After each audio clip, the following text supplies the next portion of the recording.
रात के 12:30 बज रहे थे। चारों तरफ मौत का सन्नाटा छाया हुआ था।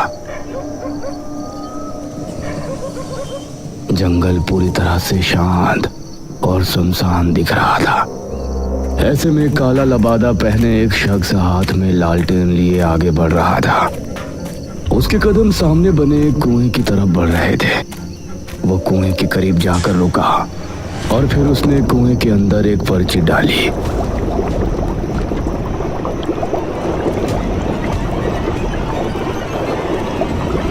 उसने जलता हुआ लालटेन भी कुएं में फेंक दिया और उसके बाद तेज कदमों के साथ वहां से ऐसे भाग निकला जैसे कि अचानक कोई बड़ा खतरा वहां आ पहुंचा हो।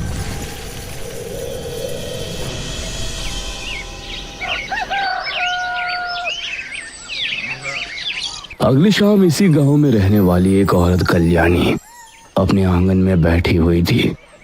उसकी बहू आंगन में झाड़ू लगा रही थी। अरे ओ सुस्त मुर्गी, कब तक तू उसी कोने में लगी रहेगी? अब आगे बढ़कर यहाँ की भी झाड़ू लगा दे। ये सुनकर घूंघट वाली बहू चारपाई के पास आई और वहां से झाड़ू लगाने लगी और उसकी सास कल्याणी उसे देखकर मुस्कुराने लगी। उसके बाद एक के बाद एक काम वो बहू को बताती जा रही थी और बहू भी बेचारी काम करती जा रही थी। कल्याणी इसी तरह से अपनी बहू पर अत्याचार करती थी और बहू बेचारी अपने घर को बसाने के लिए उसकी हर एक बात माना करती। रात के समय कल्याणी अपने कमरे में सो रही थी। तभी उसके चेहरे पर पानी की धारा छपाक से पड़ी। अरे कौन है? इतनी रात में इतना गंदा मजाक? कल्याणी ने उठकर देखा तो उसके आसपास कोई नहीं था। उसने देखा कि आंगन में घर के बाहर से पानी बहता आ रहा है। अरे पानी कहाँ से बहता हुआ आ रहा है? ऐसे तो पूरे बरामदे में कीचड़ हो जाएगी। पानी कहाँ से आ रहा है ये देखने के लिए वो घर से निकली और पानी की लहर जिस तरफ से आ रही थी उसके साथ साथ आगे बढ़ गई। उसने कुछ कदम चलने पर ही देख लिया कि पानी की लहर जंगल की तरफ से आ रही है। तो ना जाने क्यों वो डर गई। हे भगवान! ना जाने उसे किस बात का डर हुआ। वो भागने के लिए घर की तरफ मुड़ी, लेकिन तभी किसी अदृश्य शक्ति ने उसका पैर खींचा। कोई मुझे बचाओ! कल्याणी कुएं पर पहुंची और पूरी तरह से कुएं के अंदर समा गई। उसकी चीख जंगल में गूंजी और चारों तरफ सन्नाटा छा गया। मेरा नाम रोहन है। मैं मेरे परिवार के साथ चांदीपुर गांव में रहता था। हमारा गांव बहुत ही सुंदर था।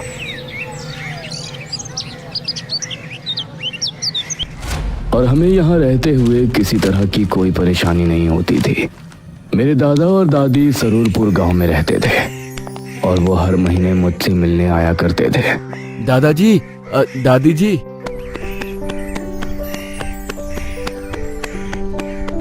उनको देखते ही मैं उनसे जाकर लिपट गया। अरे हमारा रोहन, कैसे हो बेटा? मैं तो अच्छा हूँ दादा दादी, आप दोनों कैसे हो? जीता रहे बेटा, हम भी ठीक हैं।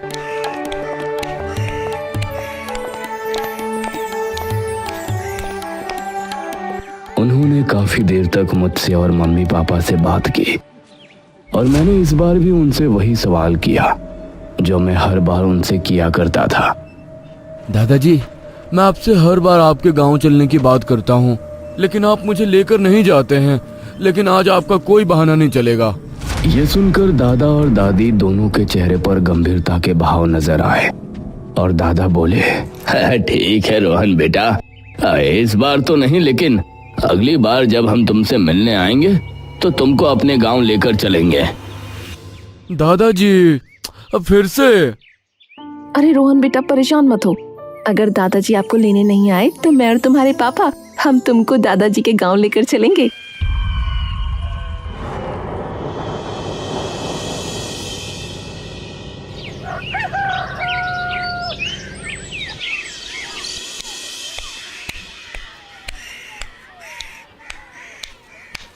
अगले महीने दादा मुझे लेने आए।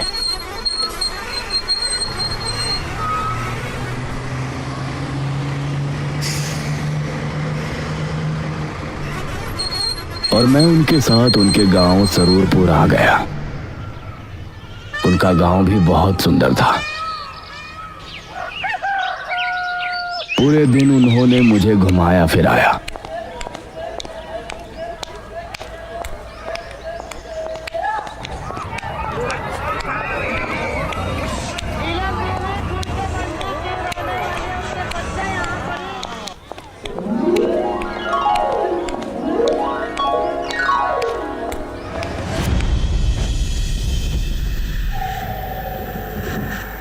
और शाम के समय दादाजी, आपने मुझे गांव तो घुमा दिया, लेकिन जंगल तो दिखाया ही नहीं। मुझे जंगल भी ले चलिए ना। जंगल का नाम सुनकर दादा दादी के चेहरे का रंग उड़ सा गया और दादा बोले, अब बेटा, जंगल का क्या देखना? जंगल तो हर एक गांव का एक जैसा ही होता है। पेड़ पौधे, झाड़ियाँ, वो तो ठीक वैसा ही है जैसा तुम्हारे गांव का जंगल है। दादा मुझे जंगल ले जाने से मना क्यों कर रहे थे, ये बात मुझे समझ नहीं आ रही थी।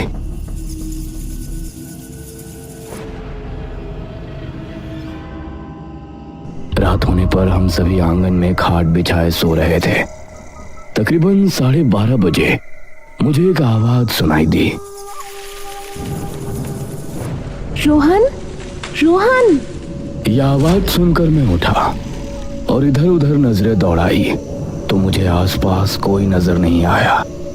रोहन इधर आओ, मैं यहाँ हूँ। मैं खाट से उठा और दादा को जगाने ही वाला था कि तभी, रोहन, अगर तुमने किसी को भी जगाया तो मैं चली जाऊंगी। तुमको जंगल घूमना था ना, मैं तुमको जंगल घुमाऊंगी। यह सुनकर मेरे चेहरे पर खुशी छलक आई।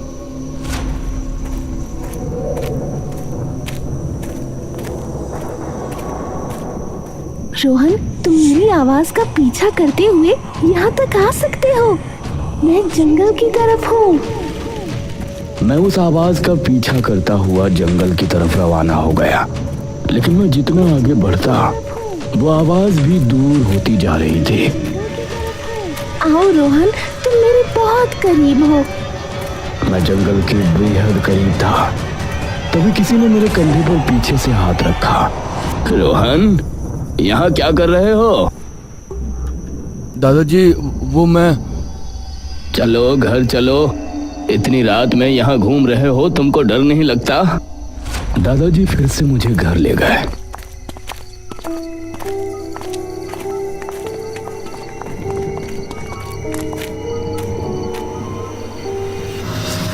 लेकिन मेरे मन में अभी भी वही बात चल रही थी कि जो आवाज मुझे सुनाई दे रही थी, आखिर वो किसकी थी?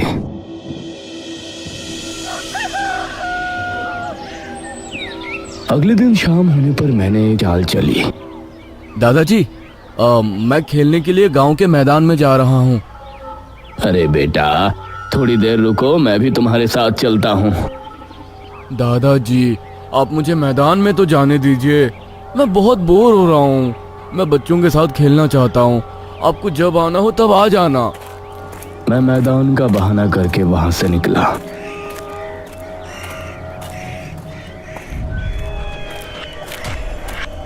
शाम ढलने लगी थी और अब मध्यम अंधेरा शुरू हो गया था।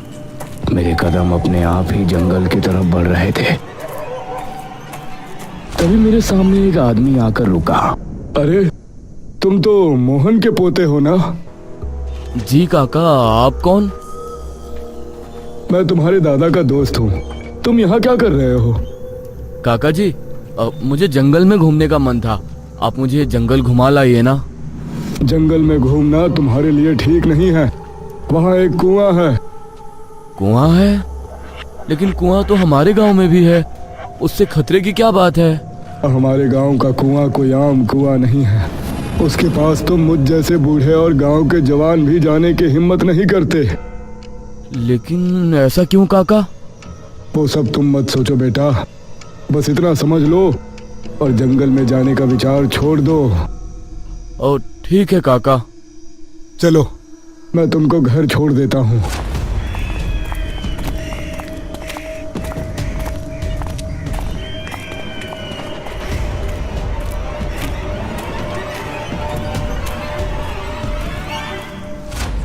उस रात सबके सोने के बाद मुझे फिर से वो आवाज सुनाई दी। रोहन, रोहन, जल्दी उठो और मेरे साथ चलो। मैं तुमको आज जंगल दिखा लाती हूँ। अरे ये तो वही आवाज है जो कल रात को मुझे सुनाई दी थी। हाँ, मैं वही हूँ। तुमको जंगल घूमना है ना? आओ, मैं तुम्हें जंगल घुमा लाती हूँ। लेकिन आप हो कौन? ना सामने आती हो ना दिखाई देती हो। मेरे इतना कहने के बाद मुझे जंगल की तरफ एक धुआं सा नजर आया।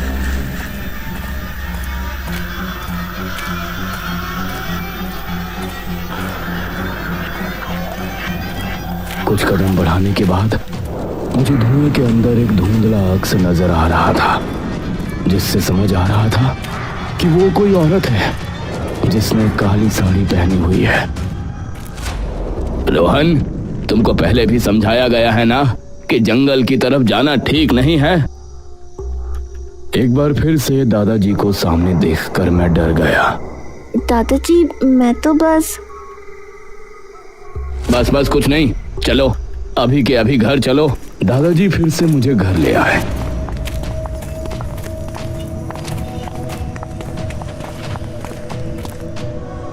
लेकिन मेरे मन में अब जंगल जाने की उत्सुकता और बढ़ गई थी।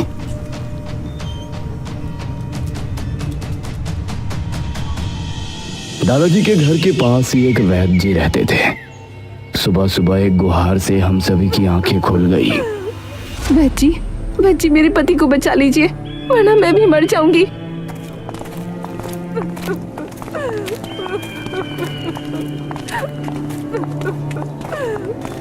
एक औरत अपने पति के साथ वैद्य जी के घर के बाहर बैठी थी। उसका पति जमीन पर पड़ा था और उसकी हालत बहुत खराब थी। अरे क्या हुआ इसको? इनको खून की उल्टियां हो रही हैं वैद्य जी, कल से कई हो चुकी हैं। इसे जल्दी अंदर लेकर जाओ। मेरे दादा और गांव के एक आदमी ने आगे बढ़कर उसके पति को सहारा दिया और उसे वैद्य जी के घर के अंदर ले गए। मैं भी उनके पीछे घर के अंदर पहुंच गया। ये इसके साथ कब से हो रहा है? वैद्य जी, कल सुबह से ही इनके साथ ये हो रहा है। जब से अब तक न जाने कितनी उल्टियां कर चुके हैं। घबराओ नहीं, मैं इसकी दवा कर देता हूँ। वैद्य ने काफी समय लगाकर उसके लिए दवा बनाई। ये लो रमेश, इसे खा लो।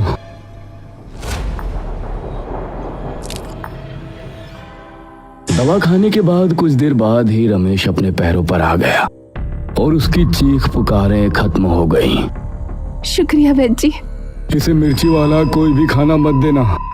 इसको सिर्फ और सिर्फ खिचड़ी खिलानी है और ये पुड़िया दिन में 4 बार इसको जरूर देना। जी वैद्य जी। चंद्रावती अपने पति रमेश को लेकर अपने घर चली गई।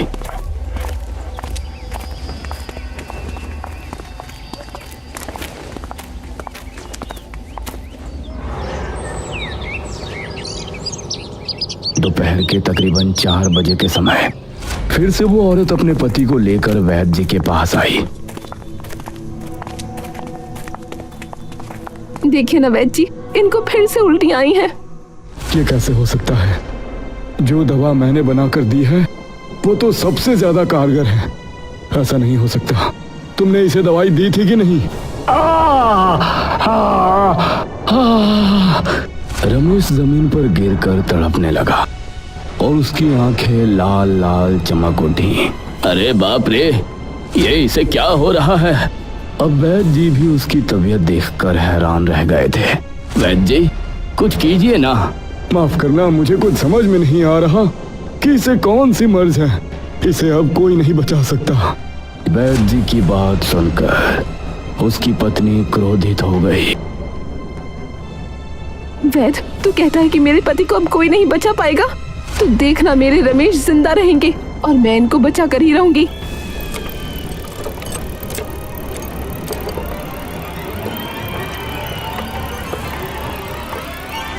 उस रात मैंने पक्का इरादा किया कि आज जंगल जाऊंगा और उस कुएं पर भी होकर आऊंगा। मैं मौका देखकर रात को 12 बजे के समय आखिरकार घर से निकल ही गया। लेकिन बड़े ताज्जुब की बात थी कि आज मुझे कोई आवाज सुनाई नहीं दे रही थी। मैं धीमे कदमों के साथ जंगल की तरफ बढ़ रहा था। दिल में डर के साथ साथ एक एक्साइटमेंट भी थी कि आज मैं उस कुएं को देखने वाला हूँ जिसके बारे में इतने दिनों से कुछ ना कुछ अजीब सुनता हुआ आ रहा हूँ। मैं जंगल पहुंचने ही वाला था, तभी मैंने एक दृश्य देखा। काला लबादा पहने हुए, हाथ में लालटेन लिए कोई औरत जंगल की तरफ जा रही है। अरे, ये तो वही आवाज है जो कल रात को मुझे सुनाई दी थी। लेकिन आप हो कौन? ना सामने आती हो ना दिखाई देती हो। आप सामने तो आइए। दादाजी, मैं तो बस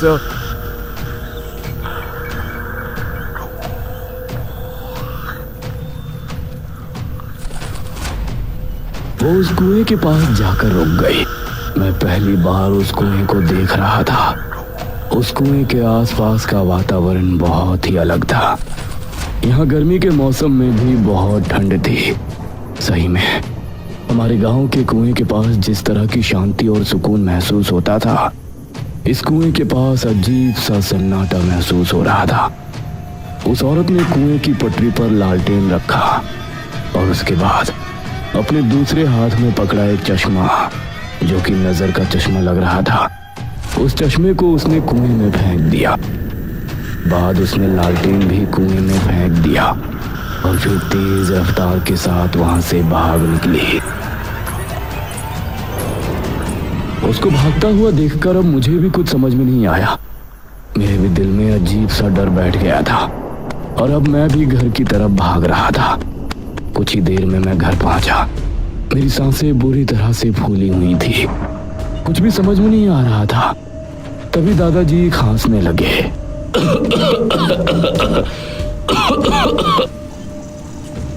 उनके उठने से पहले ही मैं खाट पर लेट गया और फिर अपनी आंखें बंद कर लीं। अगली सुबह हमारे उठने के फौरन बाद ही गांव के मुखिया दादाजी के पास आए। मुखिया जी, आप? हाँ महेश बाबू, सुना है कि रमेश ने कल से खाना पीना बोलना सब छोड़ दिया था। हो सकता है आज वो अंतिम सांस ग्रहण करे, इसलिए पहले ही उसके घर अफसोस करने जा रहे हैं। आप भी साथ चलिए। हाँ हाँ मुखिया जी, मैं भी आ रहा हूँ। अब दादाजी और गांव के कुछ लोग मुखिया जी के साथ चल दिए और मैं भी उनके पीछे हो लिया।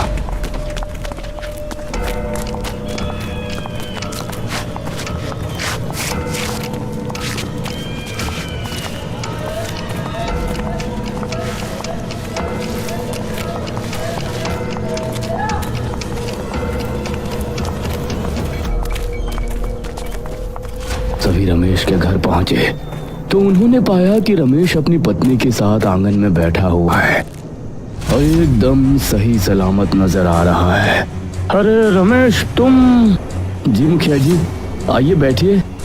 तुम ठीक कैसे हुए? ये सब तो भगवान। बस चुप रहिए।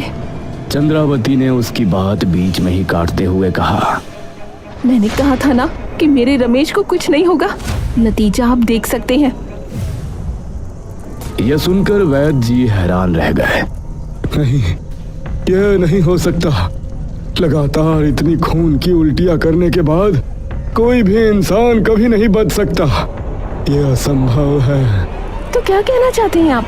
यहाँ मेरे पति की आत्मा बैठी है। सरपंच जी, गांव के एक आदमी ने उंगली से रमेश के घर की चौखट की तरफ इशारा किया तो सबने देखा कि उसकी चौखट पर एक मटकी लटकी हुई है। ये क्या? उस मटकी को देखकर मुखिया और मेरे दादाजी समेत सभी गांव के लोग हैरान रह गए। ये तुमने बिल्कुल भी ठीक नहीं किया चंद्रावती, बिल्कुल भी ठीक नहीं किया। मेरे पति के बचने पर मुझे धन्यवाद देने की जगह आप लोग ये कह रहे हैं कि मैंने ठीक नहीं किया। चंद्रावती की बात से मैं भी सहमत था। भला उस औरत के पति के जिंदा बचने की खबर से सभी गांव वाले हैरान क्यों थे? मुखिया ने सबसे ना जाने क्या कहा। उस दिन से शाम होते ही गांव पूरी तरह से खाली हो जाता। सभी ने शाम में घर से निकलना भी बंद कर दिया और गांव के कुछ लोग हाथ में हल्दी की गांठें लिए हुए गांव की गलियों में घूमते और कोई बाहर दिख जाता तो उसे उसके घर छोड़कर आते।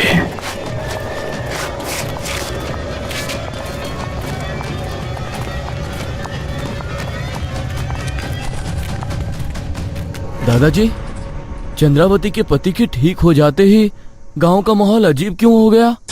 क्यों लोग इस तरह से डरकर घरों में रहने लगे हैं? मुझे कुछ समझ में नहीं आ रहा। बेटा रोहन, तुम मुझसे वादा करो कि तुम इस बारे में कोई सवाल नहीं करोगे। तुम कभी भी जंगल में जाने की सोचोगे भी नहीं। जी दादाजी। मैंने दादाजी की हाँ में हाँ मिला दी, लेकिन अब मेरे मन में कई सवाल उठ रहे थे। कुएं के साथ साथ अब मुझे ये भी जानना था कि वो औरत कौन थी और इस तरह गांव के लोग चंद्रावती को किस बात का दोषी मान रहे थे। रोहन, रोहन, मेरे पास आओ, मैं आज तुमको जंगल घुमा लाती हूँ। रोहन, रोहन, मेरे पास आओ, मैं आज तुमको जंगल घुमा लाती हूँ।